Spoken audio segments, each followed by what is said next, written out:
máfia comunista chega ao poder na principal potência da América Latina. Este é o Visão Libertária, sua fonte de informações descentralizadas e distribuídas. Após 21 anos de regime militar, o Brasil se tornou um país democrático. Enquanto os militares perdiam tempo perseguindo guerrilheiros no meio do mato, algo muito maior acontecia nas universidades brasileiras. Com o fracasso das revoluções comunistas realizadas pela força, a esquerda repensou a sua estratégia para chegar ao poder. Apoiados no teórico italiano Antonio Gramsci, os marxistas organizaram uma revolução cultural que iria transformar as raízes do pensamento político do país. Em pouco tempo, os comunistas conseguiram dominar as estruturas da burguesia. Aliás, dominá-las era muito mais fácil que tentar acabar com elas. O controle comunista das universidades e a teologia da libertação adotada por alguns sacerdotes católicos fizeram com que o terreno estivesse preparado para o domínio completo da esquerda. As consequências dessa estratégia se tornaram rapidamente visíveis. Foi formada uma classe de intelectuais exclusivamente de esquerda que fazem as suas vidas doutrinando milhares de alunos. Não é coincidência que a maioria dos projetos feitos dentro das universidades públicas possuem um viés esquerdista. A direita não existe dentro da academia. Além disso, por muito tempo, se você mostrasse ser de direita, você seria visto automaticamente como um milico torturador. Lula e Fidel Castro fundaram o Foro de São Paulo, que era uma organização que tinha como objetivo restaurar o movimento comunista na América Latina. Em menos de 15 anos de história, a organização já contava com mais de 200 membros, incluindo facções narcotraficantes, partidos políticos de esquerda e até mesmo grupos terroristas. Para saber mais sobre esse tema em específico, assista ao vídeo Você conhece o Foro de São Paulo? Aqui do Visão Libertária. Assim que chegasse ao poder, o papel do Partido dos Trabalhadores dentro do Foro de São Paulo não era implementar uma revolução comunista no Brasil. Seu papel era alimentar financeira e politicamente os movimentos comunistas no restante do continente. Por conta do seu forte discurso revolucionário e pela sua imagem grosseira, Lula vinha de seguidas derrotas na corrida presidencial. Era necessário criar uma nova imagem para o político e, para isso, a imagem de sapo barbudo precisaria sumir.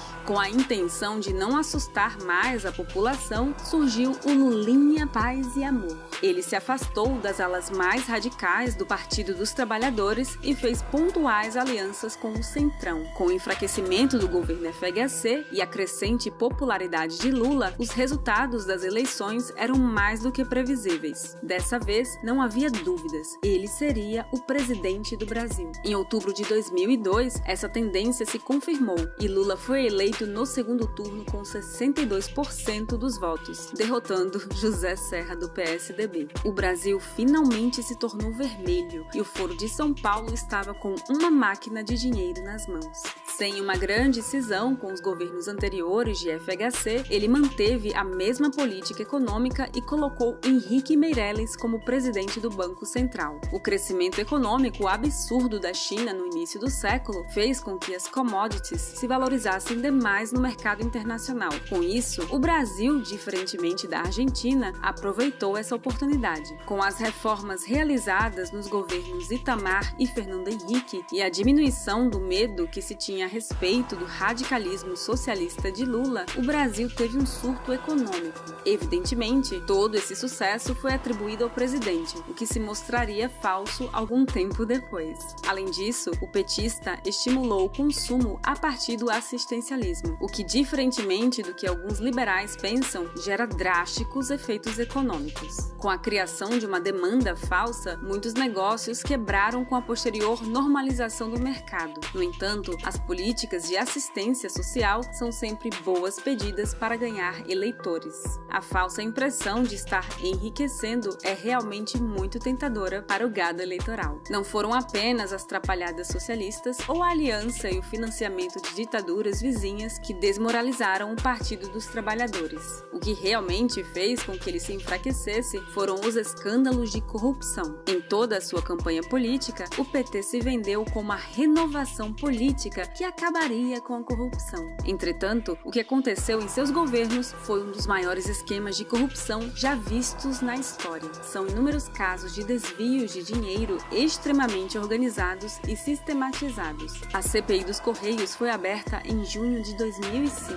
Ela teve origem nas denúncias feitas pelo presidente do Partido Trabalhista Brasileiro, Roberto Jefferson. Isso tudo começou com a divulgação de uma gravação em que Maurício Marinho explica a 2 empresários sobre um esquema de pagamento de propina, supostamente liderado por Roberto Jefferson e Antônio Batista. Segundo as denúncias, o dinheiro desviado entraria diretamente nos caixas do PTB. Na fita de vídeo, Maurício Marinho diz que além dos Correios, outras estatais teriam esquemas semelhantes. Depois dessas acusações, Roberto Jefferson ameaçou revelar casos de corrupção liderados pelo PT e no dia 6 de junho ele contou à Folha de São Paulo sobre o Mensalão. Esse esquema consistia na compra de deputados com dinheiro desviado dos cofres públicos. Em outras palavras, o Partido dos Trabalhadores estava comprando a consciência dos parlamentares para votarem a favor dos projetos do governo, passando por cima do poder legislativo.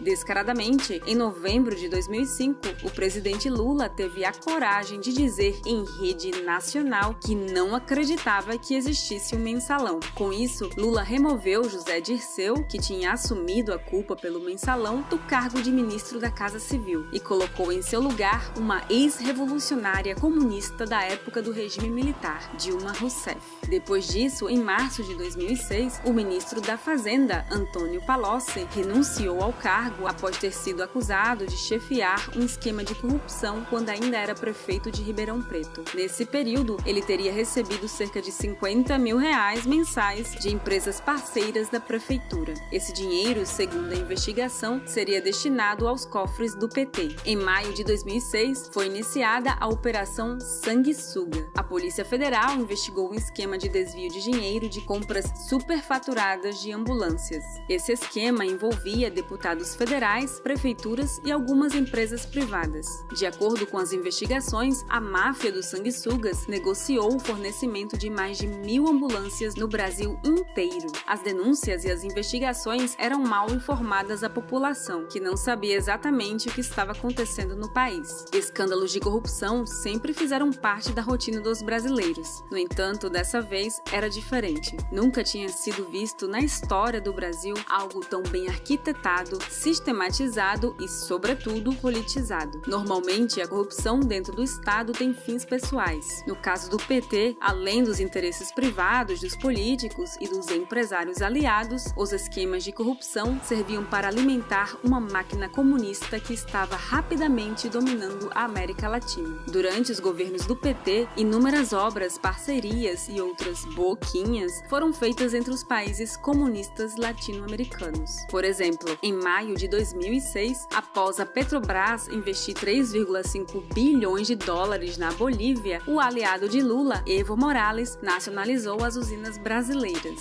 O Brasil também perdoou enormes dívidas de nações africanas, o que o presidente justificava como uma união entre os países do Sul. Em 2005, o governo Lula perdoou mais de 84 milhões de dólares da Nigéria, dívida que tinha mais de 20 anos. Carregando inúmeros escândalos de corrupção do seu primeiro mandato, Lula tentou a reeleição em 2006. Seu principal adversário era Geraldo Alckmin, governador de São Paulo. Nessas eleições, o PSDB de Alckmin não atacou o governo corrupto e comunista de Lula. Era evidente o que estava acontecendo. Em 2006, não houve uma disputa eleitoral entre adversários, e sim um teatro entre aliados. Com isso, mesmo com todos os escândalos de corrupção que envolviam o PT, Lula se reelegeu no segundo turno com mais de 60% dos votos válidos. O Brasil seria vermelho por mais 4 anos. Como já era de se esperar, o segundo mandato de Lula não mudou muita coisa em relação aos primeiros 4 anos. Foi nessa época que o Brasil entrou no BRICS, bloco econômico integrado por Brasil,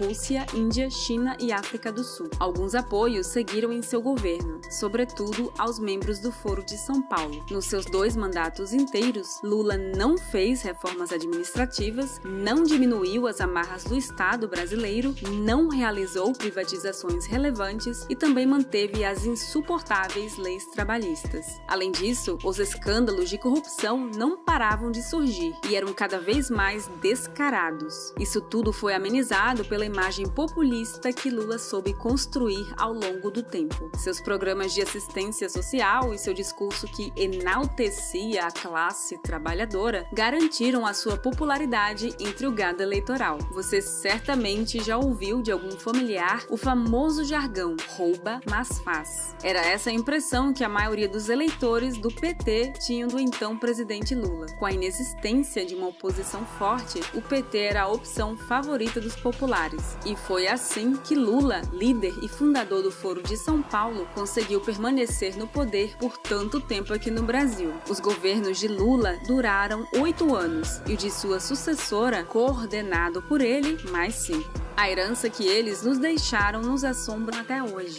A bolha de assistencialismo do PT estourou e mantém o Brasil em uma longuíssima crise desde 2013. No entanto, os brasileiros não são os mais prejudicados pelo comunismo de Lula, e sim os nossos vizinhos. Argentina e Venezuela, com governos financiados pelo PT, chegaram a pontos quase que irreversíveis de socialismo e, consequentemente, de pobreza. Dessa forma, a máfia petista não deve ser encarada como meros socialistas ou apenas corruptos. Eles são os líderes de uma organização que busca estabelecer o marxismo em toda a América Latina. Apenas com a informação descentralizada e distribuída será possível impedir que esses vermes voltem a consumir o continente. Este vídeo tem como objetivo mostrar como o Foro de São Paulo conseguiu chegar ao poder no maior país da América Latina e quais eram seus planos a partir dessa conquista. Para saber mais sobre o ex-presidente e ex-presidiário Lula, assista a trilogia Quem é Lula? Aqui no Visão Libertária. Na segunda parte, continuação deste vídeo, será abordada a continuidade do PT no poder, a falência da esquerda no Brasil e uma visão libertária para as eleições do ano que vem.